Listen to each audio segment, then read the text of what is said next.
Salutare tuturor, Bitcoin nou maxim istoric, $119.000. În acest video vom discuta cât de sus poate să meargă, care este targetul meu pentru Bitcoin până la finalul anului, dar și pe termen scurt. Urmează oare o corecție la inflația de săptămâna viitoare de marți? Vom discuta și despre ETH, care în sfârșit a urcat peste $3.000.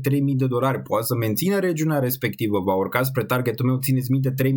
Vă ziceam că cel mai probabil vara va fi în sus, contrar analiștilor care ne spuneau că vara va fi în lateral sau nu vom vedea mari mișcări pe vară. Vă avertizam încă de câteva luni că cel mai probabil vara va fi în sus și vom avea ceva volatilitate în sfârșit pozitivă. Vom mai spune aici despre Trump, vrea să pună tarife noi. Dacă țineți minte, așa a început la începutul anului, când Donald Trump ne-a speriat și analiștii ne speriau că vine cea mai mare recesiune și este cazul să ne vindem toate asset-urile și criptomonedele și acțiunile și să nu mai cumpărăm nimic, deoarece ani de acum încolo nu vom mai vedea urcări. Același lucru ne spuneau analiștii și în momentul când am intrat în războiul comercial între Statele Unite și China, și în ambele cazuri eu vă spuneam că cel mai probabil Trump nu poate să țină acele tarife la nivelul respectiv și este un moment bun de cumpărare, și făceam asta și în momentul în care China și Statele Unite erau în război comercial, deoarece Statele Unite și China sunt două economii interconectate și dacă una suferă și cealaltă, și s-a dovedit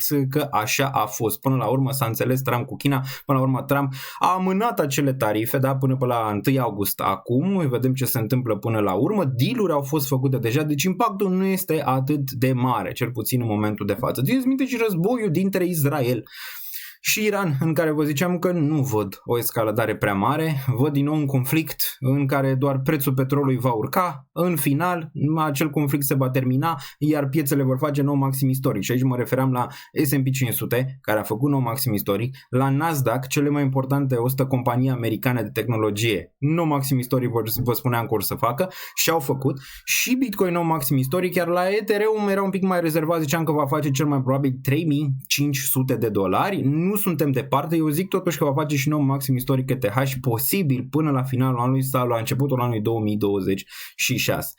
Dacă vă place acest conținut, eu mi-au foarte mult timp ca să am aceste informații. De dimineață până seara stau pe informații, stau pe analize, stau pe grafice pentru a vă aduce cele mai bune informații ca de fiecare dată. Dacă voi apreciați asta, apăsați butonul de like și hai să ducem acest video foarte sus în algoritm. Eu zic că atingem pe video ăsta 1500, având în vedere 1500 de like-uri, având în vedere că Bitcoin este la all-time high și Ethereum pare că se pregătește ceva urcări. Vom mai discuta despre Pudgy Penguins, Pengu, doar ce am cumpărat Pengu, vă țineți minte, pe live-urile precedente v-am spus, am anunțat și în zona de Patreon prima dată acolo și momentan arată foarte bine poziția, încă nu vând, da, poziția respectivă, deoarece eu cred că va merge mai sus.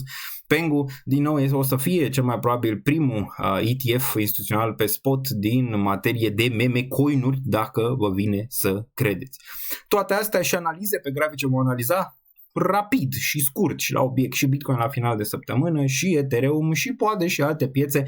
Rămâneți aici deoarece este un video foarte tare. Hai să-i dăm drumul să vedem ce se întâmplă aici și începem cu un mic overview, dar înainte, dacă ne uităm aici, un moment important va fi marți. De asta cred că e foarte posibil, poate nu mâine e posibil să mai vedem ceva urcări, dar marți, miercuri e posibil să vezi corecții pe piețe, având în vedere că așteptăm aici core inflation la 2,5, inflația core, iar simplă la 2,5. E posibil să vedem ceva urcare aici. Desigur, țineți minte că s-a mai întâmplat ceva săptămâna asta, și că Jerome Powell vrea să-și dea demisia. Vom discuta și despre asta. Sunt știri pe surse în momentul de față că Jerome Powell va pleca. E important pentru piețele financiare asta sau nu?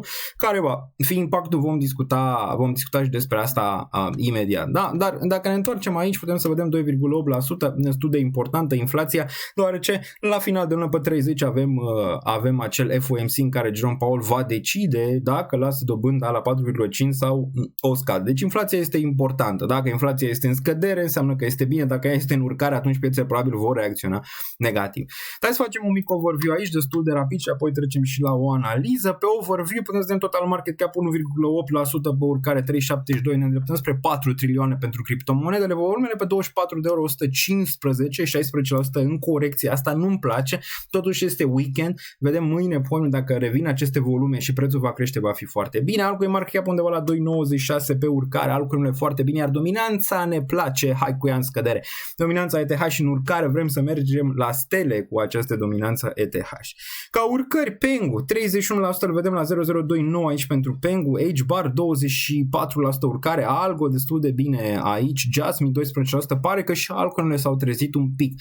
Poate să reziste? Asta este întrebarea. Vă ziceam în video ăla special făcut pe partea de altcoin season că e bine ca Bitcoin să urce peste all-time high, să vedem Bitcoin mergând la 130-140 de mii, să dubleze față de 2021 și atunci am putea vedea lucruri pozitive și pentru altcoin și am putea începe o speculă. Lucrurile pare că merg în direcția respectivă, ceea ce este destul de bine. Da? Până să vedem aici, ziceam, Pengu destul de bine, 3 cenți în momentul de față, este foarte, foarte, foarte strong în momentul ăsta. Celălalt algoritm cumva încă pare că așteaptă politica monetară să fie un pic mai nerestrictivă. Da? Bun, top 200, dacă ne uităm la top 200 aici, imediat, la top 200 putem să vedem Morpho 19%, Wemix 16%, Arweave, mai am ceva Arweave undeva la 13% aici, OneInch urcă și el foarte, foarte puternic, clar că cei pe ecosistemul ETH va performa destul de bine în perioada viitoare.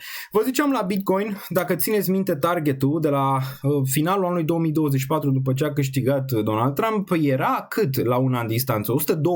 Nu suntem departe absolut deloc de zona respectivă, Bitcoin atunci era undeva la 60 un pic de mii, vedeam că targetul undeva la 128-130, nu suntem departe, 119.000, cred că suntem la nou maxim istoric, cred, e foarte posibil să fim la noi nou maxim istoric pe acest video, ia să vedem unde a fost, a fost undeva un pic mai sus, 119.398 cel puțin aici pe Coinbase, dar nu suntem departe de zona respectivă, e foarte probabil să mai avem ceva urcări aici pentru Bitcoin, weekly-ul arată foarte bine, dar e și o problemă.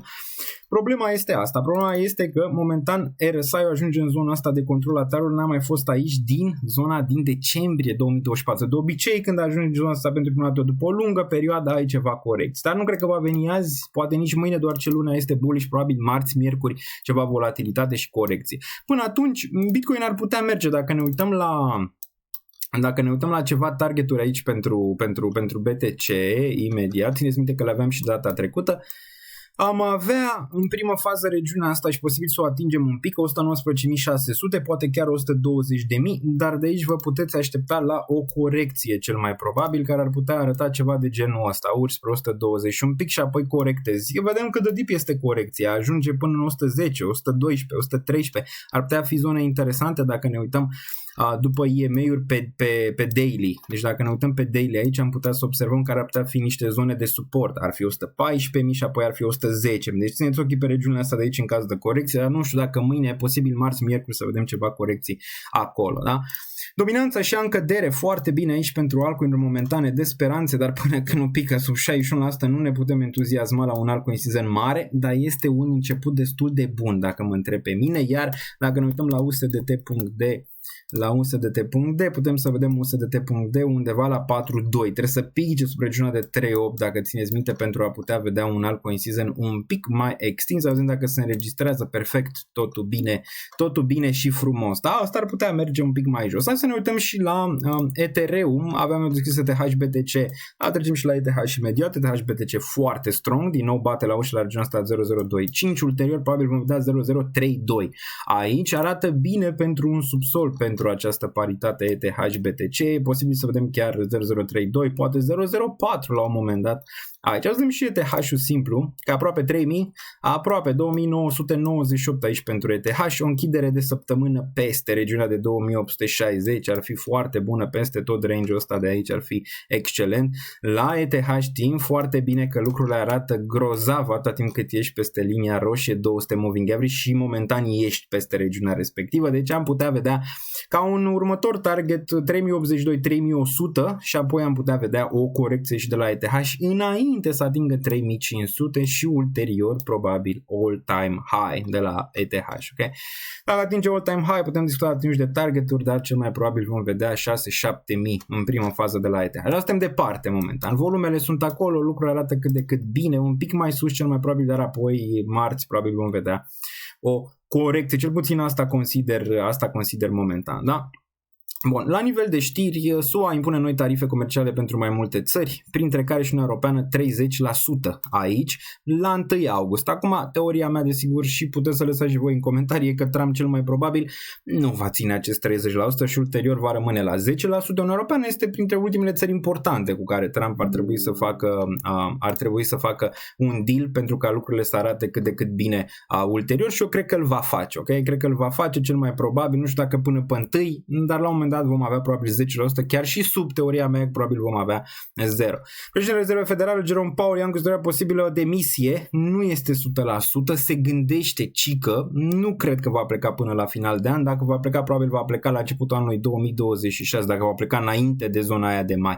Piețele probabil vor reacționa în primă fază negativ și apoi pozitiv masiv, deoarece probabil își vor da seama că vor veni tăierile mult mai devreme. Da, deci urmărim și asta să vedem ce se întâmplă. Mai avem aici ceva, să ne uităm un pic la Pengu, știu că probabil vreți o analiză pe Pengu care este 0034, posibil și aici o corecție, avem target de 035, avem target de 036, asta ar fi un nivel și cel mai probabil după corecție. Vedem dacă poate să atingă regiunea, dacă te uiți aici în stânga nu prea mai ai altceva decât, nu știu, 3-3-ul cel mai probabil.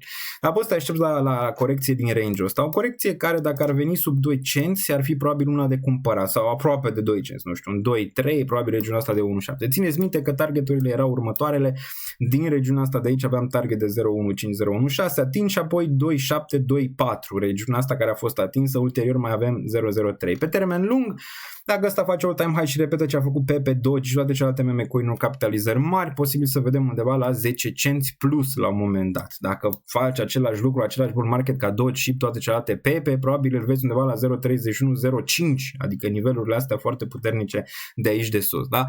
Nu știu dacă o să vând până în 10 cenți, e o poziție de risc, o poziție care îmi performează bine și îmi face bani momentan, dar i-aș mai da timp și poate aș mai și acumula în caz că corectează, doar ce volumele sunt impresionante aici pentru Pengu, iar când intru pe social media numai Pengu văd. Deci e posibil să meargă un pic mai sus și asta e probabil corecție. Mai urmăresc Walrus, dacă ar face aceeași mutare în zona de jos pe care a făcut-o și Pengu, dacă observăm, ar fi extraordinar, da? Dacă aș putea lua regiunile astea de aici pentru Walrus sau pentru Grass, ambele le urmăresc, ar putea fi extraordinar, iar Hype cumva l-am scăpat pe ăsta momentan, nu știu dacă mai pot să intru, dar probabil se va tranzacționa peste 100, cel mai probabil. Bun, a zice că e suficient pentru acest video. Dacă vă place, apăsați butonul de subscribe și butonul de like îl aveți jos, dacă sunteți și privitori noi. V-am mai zis, fac un efort destul de mare pentru aceste informații care sunt gratis. Aveți Patreonul și ofertă de reducere în Patreon de 25% în prima lună, aveți linkul mai jos, nu știu când expiră mâine sau poimine această ofertă. Acolo găsiți toate intrările mele în timp real, fie că vorbim de tranzacționare, fie că vorbim de poziții spot pe acțiuni sau pe criptomonede, le găsiți pe toate acolo în timp real. Aveți și NordVPN, reducere destul de mare, undeva la 75%, folosesc de peste 4 ani de zile și mă protejează în materie de furt de date foarte bun. Și desigur XFI, exchange de cripto românesc, îl puteți găsi în descriere dacă vreți să tranzacționați, desigur decizia este a voastră.